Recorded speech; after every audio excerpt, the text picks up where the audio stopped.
So, ich wünsche euch ein frohes neues und gesundes Jahr 2025. Ich hoffe, ihr seid gut reingerutscht, habt schön gefeiert, habt lecker gegessen und konntet auch schön das Feuerwerk genießen. Wir haben es dieses Jahr wirklich ganz entspannt angehen lassen und haben auch lecker Raclette gegessen, der Klassiker, und auch dann abends dann schönes Feuerwerk angeschaut. Von dem her nichts Wildes, weil es ist ja im Jahr 2024 viel passiert, also gerade modellbahntechnisch. Und da wollte ich euch jetzt heute mit einem kleinen Jahresrückblick über das Jahr 2024 meine Top 5 der Highlights oder Downlights, also positive wie auch negative Themen, mitnehmen, was so alles passiert ist, und wünsche euch da ganz viel Spaß dabei.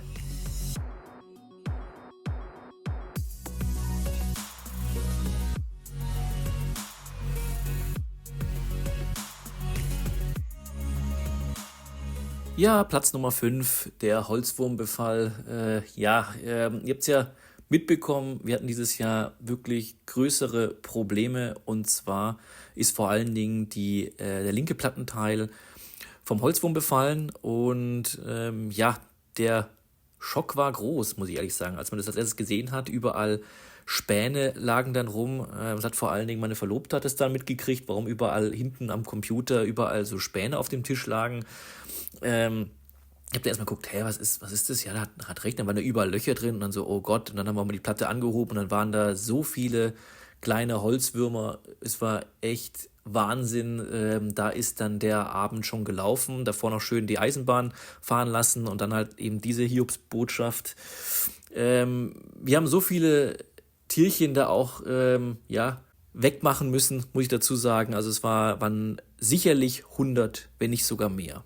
Also am Anfang haben wir gedacht, okay, mit 50 ist es getan, aber es sind dann noch so viele dann gewesen und wir mussten das Ganze ja auch dann noch einsprühen, und wir haben es ja mehrmals, mussten wir die Platte oder dann alle Platten haben wir dann mit so einem Lack besprüht und eingepinselt und allem drum und dran, in der Hoffnung, dass es passt. Und es hat dann auch Wirkung gezeigt. Gott sei Dank, muss man dazu sagen, kam danach nichts mehr. Es hat unfassbar viel Zeit gekostet, also Zeit und Energie, muss man auch dazu sagen, weil sowas kann einem echtes Hobby auch madig werden lassen. Also das muss man echt sagen. Also hätte ich nicht gedacht. Man baut da vor sich hin und dann zack, kommt sowas dann und man ist dann echt erschlagen. Also weil man einfach dann alles so ein bisschen in Frage stellt, sag mal, ist es überhaupt das Richtige, und weiß ich nicht, holt man sich dann noch mehr dann irgendwie rein, allem drum und dran, aber man lernt nie aus, man darf sich da nicht ins Boxhorn jagen lassen. Deswegen viel gelernt, aber es hat unfassbar viel Zeit gekostet und Energie. Wünscht es wirklich keinem von euch. Ohne Witze, der einzige Vorteil, den wir daraus ziehen, ist, dass der Wurm wirklich oben eigentlich nichts an der Platte gemacht hat. Ich glaube, 1 oder 2 Austritte haben wir. Das ist überhaupt nicht schlimm. Da gibt es ganz andere Bilder, was ich zum Teil gesehen habe, während die ganze Eisenbahn durchlöchert ist. Dementsprechend, also stell mir mal vor, die ganzen, Straßen, vom K-System zum Beispiel, wenn da alles reihenweise belöchert wäre, ja. Da hätte wir echt eine Krise gekriegt, aber so muss man dazu sagen, glimpflich davongekommen. Es sieht eher unten ein bisschen schlimmer aus, aber wir hoffen, dass das Thema damit dabei ist, und wir haben jetzt wirklich alles eingepinselt. Das Einzige, was es noch fehlt, ist der komplette Neubauteil, aber das mache ich vielleicht dann auch erst, wenn die Landschaft steht. Von dem her hoffen wir mal, dass da jetzt nichts mehr kommt. Das war echt, deswegen eigentlich ein Downlight, kann man sagen. Das war eigentlich das negativste Ereignis. Sonst gab es eigentlich jetzt keine negativen, muss man dazu sagen, aber das war wirklich hart, ja.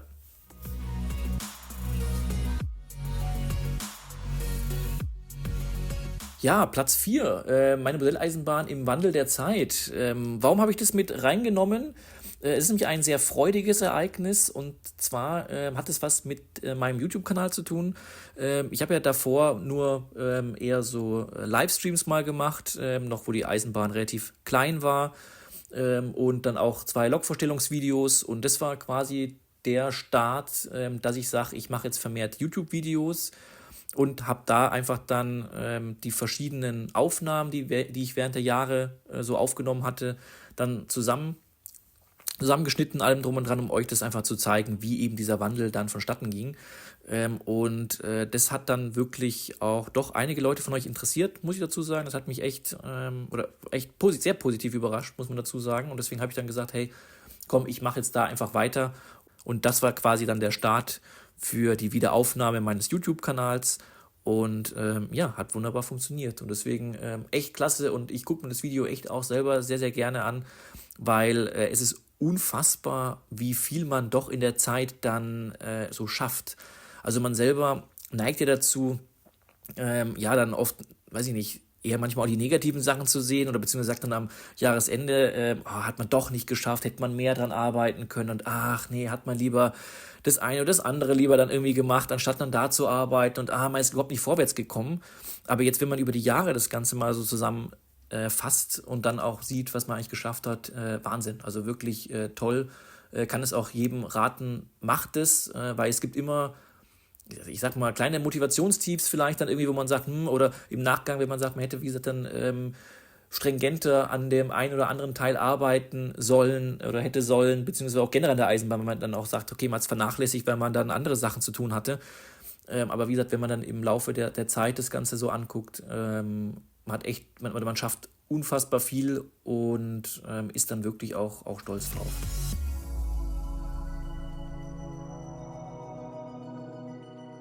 So, ja, Platz Nummer 3 sind die Häuserbeleuchtungsvideos. Die habe ich jetzt mal quasi hier zusammengefasst. Und ja, warum habe ich die mit reingenommen? Und zwar, weil es da auch sehr viele positive Resonanzen gab. Das hätte ich auch überhaupt nicht erwartet, dass ja, diese Beleuchtungsvideos echt so einschlagen. Deswegen da auf jeden Fall euch erstmal ganz, ganz lieben Dank euch.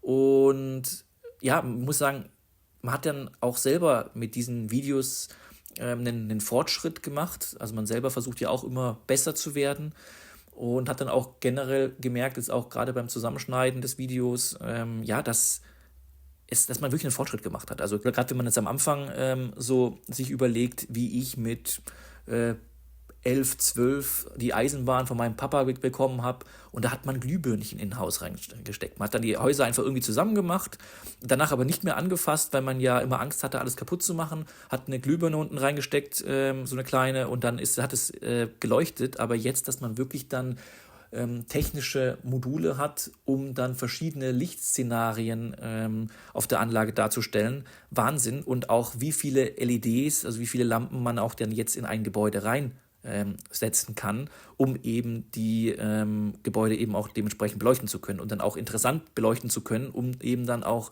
zu symbolisieren, hey, da wohnen auch Leute drin und die leben. Und dass nicht alles immer so statisch ist. Und da ist eine Eisenbahn vielleicht dann, also ich kann jetzt nur von mir reden, also meine Eisenbahn war früher statisch, und jetzt mit den Beleuchtungen, beziehungsweise aber auch natürlich mit dem K-System, allem drum und dran. Es gibt ja auch bewegte Szenerieobjekte und allem drum und dran. Deswegen, da kann man ja unfassbar viel Leben reinbringen. Und das war wirklich so ein Punkt, wo ich dann gemerkt habe, wow, auch so viele Kabel und so viele Lampen in einem Gebäude, war wirklich auch viel Arbeit. Und man hat sich auch in Sachen reingetraut, da Gebäude zu modifizieren, da Löcher reinzubohren, um eben Lampen zu installieren. Und das hat auch wunderbar funktioniert und sieht auch wirklich hammerscharf aus. Also deswegen hätte ich nicht gedacht.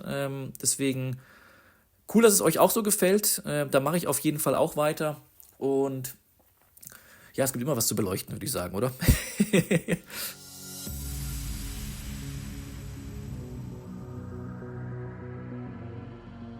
Ja, Platz Nummer 2, der Mauerdurchbruch. Das war wirklich ein spannendes Ereignis, muss ich dazu sagen. Man war auch am Anfang sehr angespannt. Man wusste nicht, was einen erwartet, weil Altbau, da kommen immer Sachen zum Vorschein. Deswegen, aber echt eine coole Sache und sehr, sehr glimpflich vonstatten gegangen. Also es war ein Tages Phänomen, würde ich mal sagen, aber wirklich 13 Stunden da richtig geschleppt und gemacht und allem drum und dran. Aber es hat sich wirklich gelohnt. Das Warten danach, dass alles dann getrocknet ist und alles so weiter. Und das war natürlich dann eine zähe Angelegenheit und natürlich dann auch, das alles wieder sauber zu machen. Ich habe ja die Eisenbahn hinter Folien versteckt, auch dann die ganzen Sachen im anderen Zimmer, also das quasi das Lager. Aber trotzdem mussten wir ja alles dann sauber machen. Und das war auch eine Prozedur und dann auch das ganze Malen, alles was renovieren damit mit einherging. Ja, das war echt ein super Thema, muss man dazu sagen, weil da hat man quasi die Steine nicht gelegt, sondern abgerissen für die Zukunft. weil ja die Eisenbahn massiv erweitert wird. Und das ist auch ein Vorgeschmack. Es ist jetzt nicht nur die eine Wand. Ich habe euch ja auch gezeigt, hey, wir wollen ein bisschen mehr machen. Deswegen, es werden ja mehrere Wände auch durchgebrochen werden. Deswegen hat man das auch mal gemacht. Und deswegen, da freue ich mich sehr, weil da ist echt dann die Zukunft damit gesichert. Und gibt dann einfach einem selber auch dann den Vorgeschmack, was einen dann so erwartet und wie groß das Ganze noch wird. Und das motiviert einen unheimlich und sieht jetzt echt cool aus. Also muss man dazu sagen.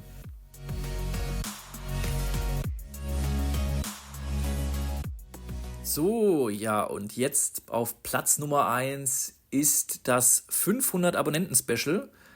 Warum habe ich das auf Platz 1 gelegt? Einfach, weil ich da sehr, sehr stolz bin und euch da wirklich nicht genug danken kann, dass ihr da so treu hier mit dabei seid und das Ganze verfolgt. Das heißt, es interessiert ja doch vielleicht ein paar Leute und weil ich am Anfang nicht gedacht, bin ich ehrlich. Also ich habe auch nicht gerechnet, dass es dann doch so viele in diesem Jahr werden. Ich habe mir gesagt, ich fange jetzt mal einfach damit an, mit den Videos und schau mal, was den einen oder anderen interessiert. Ja, und bin ja jetzt wieder eingestiegen mit dem Hobby seit ein paar Jahren doch da dabei und deswegen wollte ich dann einfach mal schauen, wie das Ganze so funktioniert, was euch so interessiert, weil ich baue ja eh die Eisenbahn so oder so und vielleicht interessiert es ja den einen oder anderen, was man eben dann da macht und hätte, wie gesagt, nicht gedacht, dass es so gut angenommen wird. Und ja, ich habe euch ja in dem Video gezeigt, wie die Modellbahnwohnung so aussieht von mir. Also es ist wirklich eine komplette Wohnung nur für die Eisenbahn. Ja, ich glaube, ihr seht auch, es gibt viel zu tun, aber wir haben Räumlichkeiten. Deswegen wird es da definitiv nicht langweilig und auch, wie ich im Platz 4 gesagt habe, es wird ja nicht der einzige Mauerdurchbruch, den wir jetzt hatten. Dabei wird es ja nicht bleiben, sondern wir werden da natürlich noch mehrere Durchbrüche machen. Das war ja ein kleiner Vorgeschmack und kommen noch sehr viele Themen auf uns zu und freue mich da auch wirklich drauf. Also es ist wirklich eine coole Sache. Aber ihr seht auch renovierungstechnisch, da bleibt jetzt nicht bei diesen 2 Räumen, die wir jetzt gemacht haben, sondern ja, ist noch ein bisschen was zu tun, gerade im letzten Raum. Da ist echt noch ganz, ganz viel zu machen, aber dafür kann man es eben als Sägeraum und so hernehmen. Von dem her, ja, es wird nicht langweilig und ja, wollte an dieser Stelle dann mich auch verabschieden und wir hören uns dann beim nächsten Video und macht's es gut. Bis dahin, tschüss.